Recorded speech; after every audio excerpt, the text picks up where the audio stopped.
Yeah, today we wanted to do another quick demonstration on how to use 𝗪𝗟𝗔𝗟𝗔𝗍 Damit dam sealer.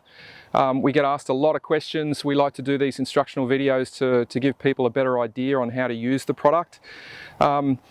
We've been called on today to look at a problematic situation with a dam that's been reworked, and it's very, very common for issues to occur with leaks with dams when they're reworked, whether it be that they're desilted to make them a little bit larger or a little bit deeper, walls are increased, those sorts of things. So we've got a situation today where the landowner has actually stripped some trees out. The tree roots were tracking right down into the dam itself.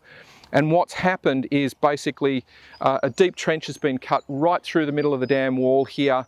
All of the tree roots have been ripped out and it's been reinstated with a large excavator. But the problem in doing that is it's actually broken the seal.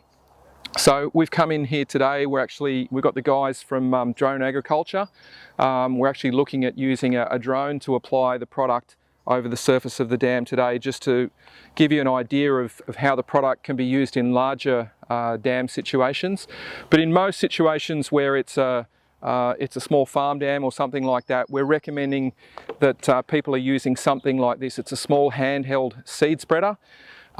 The application and getting consistent application is the most important thing. And we hear people saying that they've grabbed a scoop, dipped into the bucket, and they've tried to, throw handfuls of the product. And you can see that as I threw that, there's a lot of dust blowing back and there's larger particles going further away. It's not a good idea to apply the product that way. Very uneven application, very patchy results. So if you're using something like the seed spreader, the good thing with the seed spreader is there's often a trigger, and that trigger allows you to open it, and by applying it, it's almost like trying to dust a chocolate cake with icing sugar. You'll actually see where you've got good coverage.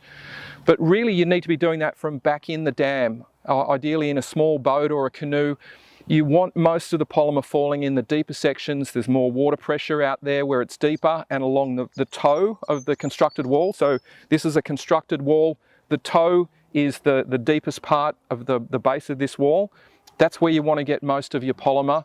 A question we get asked is it necessary to actually apply a polymer along the dam wall? And generally we find that the leaks are in the deeper sections. So you want most of the polymer in the deeper sections. If your dam is very low, you can apply it through, as we're going to do today. As the level rises, if there are other areas and more leaks, you can top up an area around.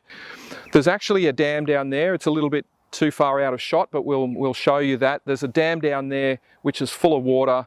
It's been there for a while. So the soil in this area should be good. It should be good at holding water. That has been holding water for a long period of time, and this used to hold water until all the trees were ripped out and stripped. But if I come and have a look at this material, trying to get an idea of what's actually here, it's just so bony, it's going to be very difficult to hold water with this. So there is a finer clay component, and our polymer works by binding up the clays and silts. So there is a nice clay base here, and there is a reasonable amount of clay, but there is so much gravel and rock that the water tracks along the interface between the rock and the soil, especially when it dries out a little bit.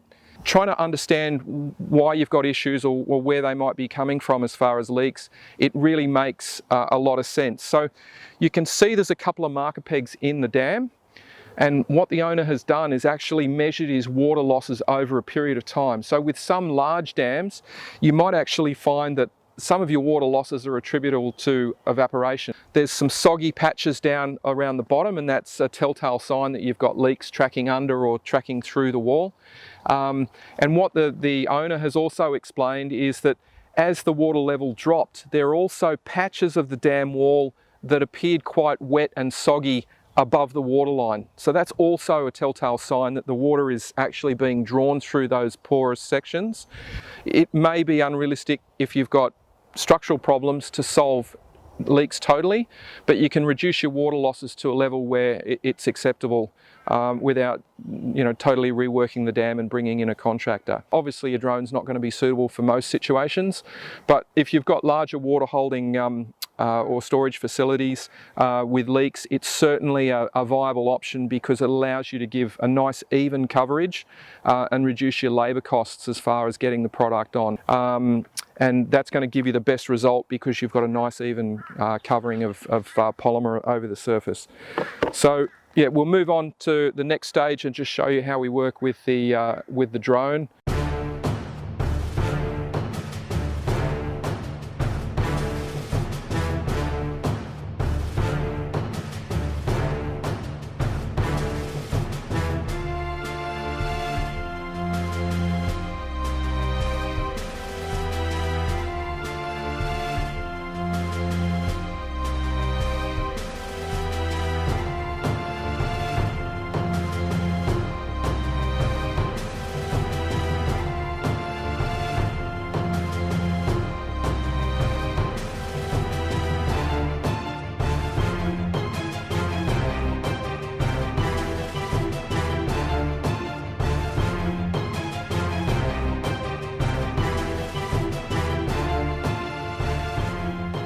So what we're doing now is we're basically putting a slurry, a bentonite slurry, over the top of the Damit that we've applied, and we're using a fire hose to do that. We've basically got a trash can over there, and we're recycling the water through to keep it in a slurry.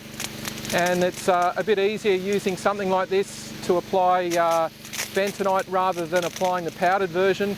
But what this is also doing is it's helping our polymer activate. So you can see the mess that we're making, that will flock out over time. It's giving the Damit polymer some clay to attach to. So we're also able to spray that over the bank. There would have been some polymer land over the bank, and as the water level comes up, we want to try and anchor that in place, and this slurry will help us do that. So you can see by pumping it over, it's all going to turn white, but slowly this is going to settle out, and that'll give it a layer of clay and silt across the bottom of the dam without us having to dump dusty bags of bentonite.